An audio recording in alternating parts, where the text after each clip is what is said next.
Welcome to week 3 of Story Starters. So I've got a book with me called Bob by Wendy and Rebecca Stead. So I'm going to read the first couple chapters. If you want to at home, grab some art supplies or something to draw with. If you like painting or playing with blocks or Legos, you are welcome to do something while you listen. If you want to just lay back and listen, that is totally okay as well. Bob. Chapter 1, Livy. I feel bad that I can't remember anything about Gran Nicholas's house. On the table in her kitchen, Gran has lined up 3 things I do not remember. 1, a green stuffed elephant in overalls. 2, a net bag full of black chess pieces. 3, a clunky old tape recorder. You loved these things when you were here before, Gran Nicholas tells me. But I don't remember any of it. Not the horses, Gran Nicholas says, pointing out the window to the dusty yard. Maybe there were horses there once? Not the pigs, Gran Nicholas says, pointing out the back door. If I squint, I can make out some pigs behind the fence, but I don't remember them. Not this, she says, holding up the green stuffed elephant. When you were here before, you wouldn't let go of it. You carried it everywhere. You wouldn't let anyone get near it. But it's like I've never laid eyes on that green stuffed elephant in my life. It could have been anyone's green stuffed elephant, and I wouldn't have minded. Mom looks nervous. She wants to remember. She wants me to remember. But it's her fault I don't. She brought me here for a month when I was 5 and didn't bring me back again until now, when I am practically 11, 10 and a half, almost. Of course, I do remember Gran herself, because we talk on the phone every week, and we write each other postcards. Gran tells me the news of Australia, and I tell her the news of Massachusetts. She came to visit us once for 2 weeks, but I don't remember one thing about her house. Actually, maybe I do remember one thing. I think I remember a wrong chicken. I remember chickens, and one chicken that was different. One chicken that was not like the other chickens is what I remember. But standing here in the kitchen with everyone looking at me, I don't know how to ask Gran about that. I pick up the elephant. It's soft and floppy. I still don't remember it. Gran Nicholas sighs. She doesn't say what I know she wants to say, which is that we should have come back sooner. On the other hand, Australia is very far away from Massachusetts. If you want to get from our house to Gran Nicholas's house, this is what you have to do. 1, drive from Massachusetts to New York City for 4 hours. 2, park the car and wait for a bus to the airport. 3, take a plane for 7 hours to California. 4, get off that plane. 5, take another plane for 19 hours to Melbourne, Australia. 6, get off that plane. 7, wait in 3 different lines while official people look at your bags and your papers. 8, wait in the rental car line. 9, drive the car for 2 hours in Australia. 10, get to Gran's house. Now, Mom's going to leave me here again while she goes to visit all her friends from growing up. The baby is too young to stay with Gran Nicholas, so she's going with Mom. I wonder what it's like here at night. I look at the chess pieces. Does Gran have the white ones? I open my mouth to ask, but instead I hear myself say, Are there chickens? Yes. She gets excited, and Mom looks happy. Gran grabs my hand and runs me out to the yard, where some chickens are pecking in the dirt. I look them over, but they all look regular. Are these the same chickens? I ask Gran Nicholas. She says they are different chickens, but the idea of chickens is right. I don't exactly know how to ask the next question. Did you used to have one that was weird? Weird? She asks. Maybe there wasn't a weird one. Or maybe they don't say weird in Australia. Never mind, I say. I realize I'm squeezing something in the hand that Gran is not holding. I open it and see one of the black chess pieces, a pawn. Then, coming back into the house with Gran, I see Gran's back stairs. They have carpet on them, and I suddenly know that I have bumped down those stairs. Did I ever bump down those stairs? I ask Gran, pointing. Yes, she says. You loved bumping down those stairs. You had a name for it. A name for the stairs? No, for bumping down them. You called it something. I think she is right. I think I did call it something, but neither of us can remember what it was. Now that I've remembered the chickens and the stairs, Mom looks happier, like maybe Gran won't think we stayed away too long after all. The baby starts doing some pre-crying in her baby seat. Dad and I invented the word pre-crying, which means the crying that comes right before the really loud crying. Mom doesn't fuss. Mom isn't fussing with her because she wants me to know this trip is about me having special time with Gran Nicholas, and not just for Gran to finally see the baby in real life. I heard Mom talking to Dad about it the day we left. Mom said, I want Olivia to know that this trip is about her having special time with Gran, not just about the baby. And Dad said, I know, hon. You told me yesterday and this morning. Dad didn't come to Australia with us. He's at home building a new room for the baby. He says it'll be ready when we get back. Then I sort of remember another thing.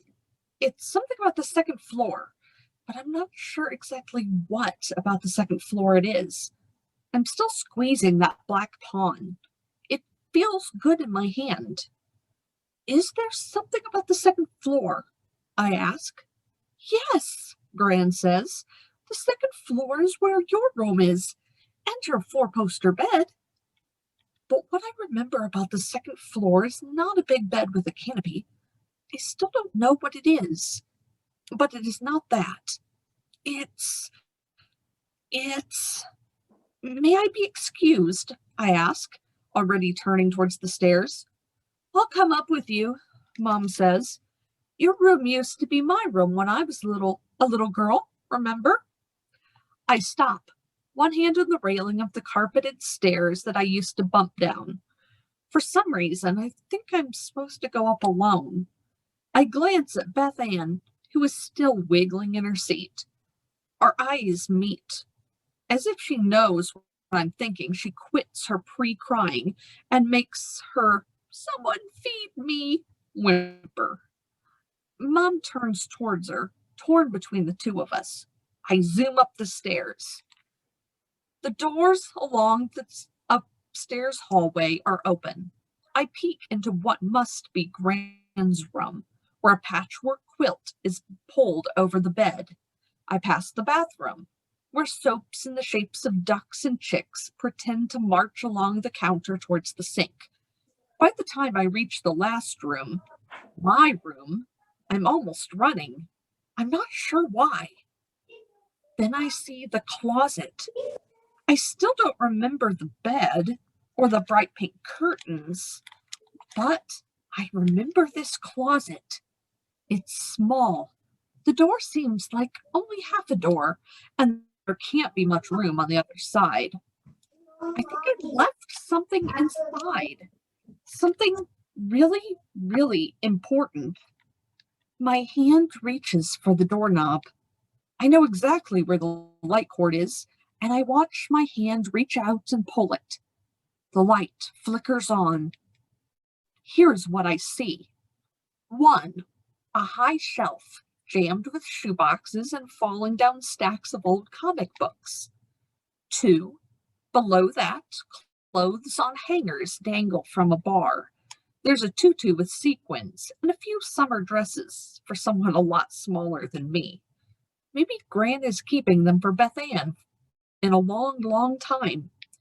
Right now, Beth Ann is so small she can barely keep a shirt on. One shoulder is always falling out of the neck hole.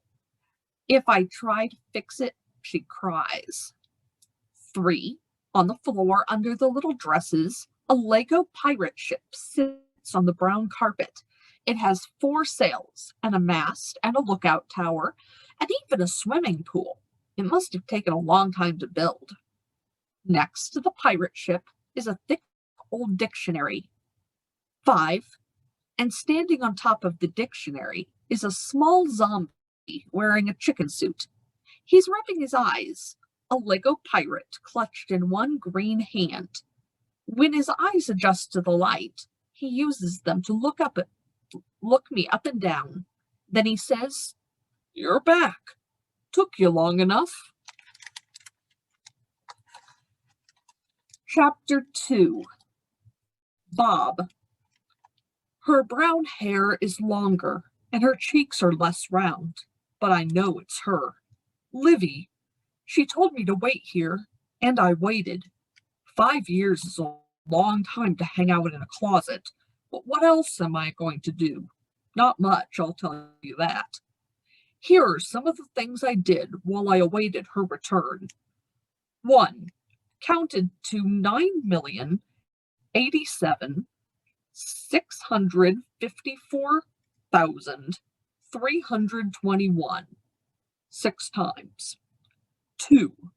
Built a Lego pirate ship 63 times in the dark. 3. Played chess against a Lego pirate monkey and still lost most of the time. 4. Tried to do the hokey pokey like Livy had taught me, but there's not much room to turn oneself around in this narrow closet without hitting the walls. 5.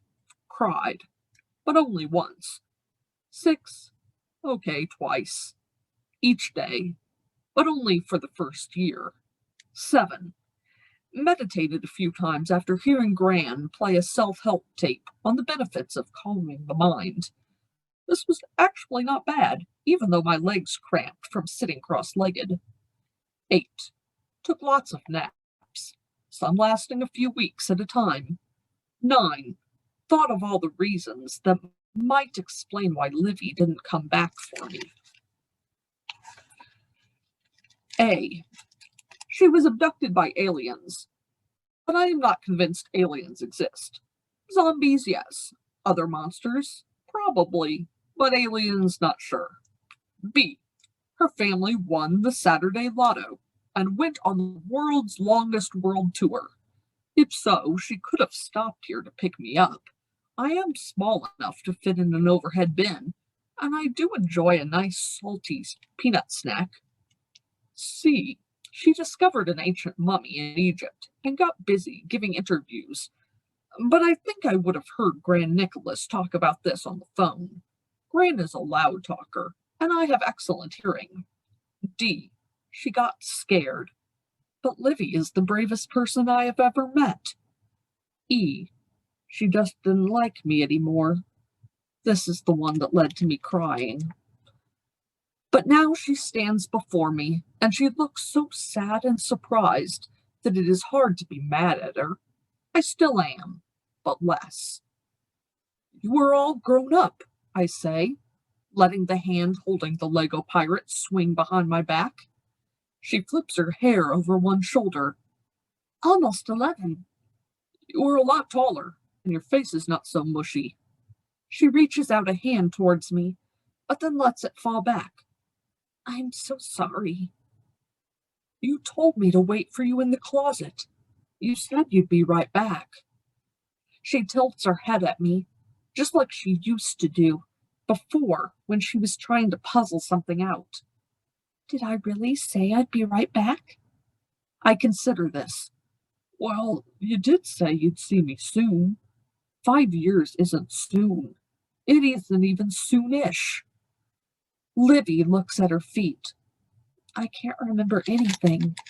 Honestly. I do not reply. What can I say? All I did for 5 years was remember, and all she did was forget. I narrow my eyes at her. This is not easy, because I don't actually have eyelids. I focus on looking skeptical and nonplussed.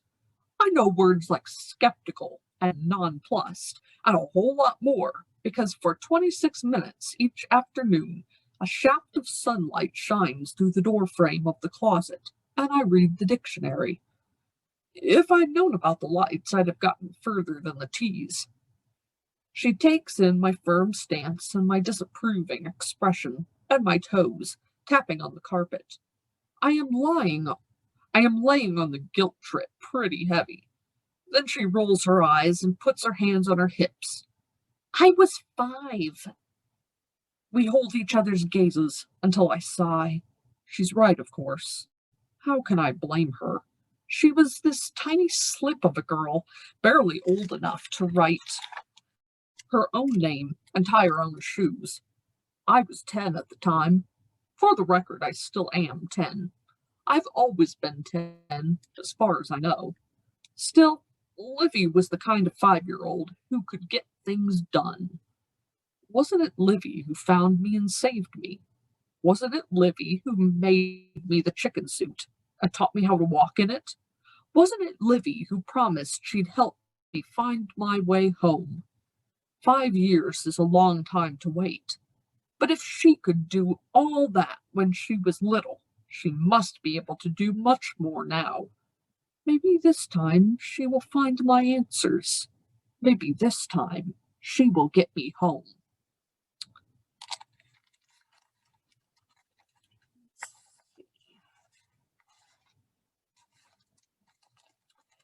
Chapter 3. Livy. The zombie must have decided to forgive me because it is smiling at me now. But it is a smile like when you have decided to smile, not the kind of smile that just happens on its own. This is what the smiling zombie looks like. 1. Short. 2. Green skin. Not grass green, more like inside an avocado green. 3. No hair, unless you count one long eyebrow and the patchy fuzz growing on the top of his head. 4. Pretty skinny. I can see one knobby knee sticking out of the chicken suit where a seam has come undone. 5. Big melted chocolate brown eyes. 6. No eyelids. 7. Smooth skin, at least the parts I can see. 8. A nose. 9. White teeth. 10. Lips turned up at the end. Like I said, it was a potentially fake smile. Is that a chicken suit? I ask. It doesn't actually make him look anything like a chicken. In fact, don't ask me how I even know it's a chicken suit. He sniffs. Of course, it's the chicken suit, the one you made for me. He reaches behind his neck and yanks the hood up. It's just some orangey cloth with glued-on feathers and an oversized red felt chicken comb sticking on top of the hood. It looks like a little kid cut it out with bad scissors and glued it there. I point at him. I made that? He tilts his head, and the red felt chicken comb flops to one side. Of course you made it. I didn't even know what a chicken was before I met you. I learned about chicken combs in kindergarten when our class visited a farm. There was a huge rooster there named Queen. How come I remember the name of the rooster I met in kindergarten, but I don't remember this? Why aren't you wearing a chicken suit in here? In a closet, I meant, where he seems to live. He sniffs again. I am wearing it so that I will be ready. He hikes up one side of the thing, and the other side droops towards the floor. Ready for what? He gives me a long stare, and I figure this is another thing I'm supposed to remember. And why is it like half on, half off? It reminds me of this kid in my class last year who always wore his coat with one arm pulled out the sleeve. If you must know, I started to remove it about a year ago. I thought I might as well change clothes, but I'm afraid my left foot might be detached. There was an unfortunate incident involving the dictionary. You were attacked by a dictionary. I didn't say that. It was more of a tipping over. He glares at the dictionary, then strokes it like a pet rabbit or something. Zombie parts detach very easily, you know. If I take the rest of the chicken suit off, the foot might peel right off with it. I eye him carefully. What's your name? I ask. The zombie drops something on the floor. I look down at his feet and see the Lego pirate. The pirate's hat has fallen off, and his little arms are stretched out towards it like he's trying to get it back. When I look up, the zombie has that mad look on his face again. You don't remember my name? He asks. Then I realize he isn't mad. His feelings are hurt. This is how I know a zombie looks when his feelings are hurt. One, pretty much the same as before, except the one eyebrow goes up and both sides of the mouth go down. I'm sure I'll remember it, I say quickly, but if you tell me now, I'll know it sooner. I don't think you will, the zombie says. I think I'll let you remember it, since you're so great at remembering things. Olivia! It's Mom, calling from downstairs. Lunchtime! That's me, I tell the zombie. I'm Olivia. People call me Livy. He rolls his eyes. I know your name. Then he uses one foot to nudge the Lego pirate towards his ship. He does the same with the pirate's black hat. The small pieces are really easy to lose, he mumbles. Olivia! Mom calls again. Her voice is closer this time. I have to go eat, I say, but I'll be back. I pull the light cord and close the closet door. I've heard that before, he mutters from the other side. So I will end it there. So that was the first 2.5 chapters of the book. And again, the book was Bob by Wendy and Rebecca Stead. So if you'd like to find out what happens and how it ends, you've got it at the library that you can check it out.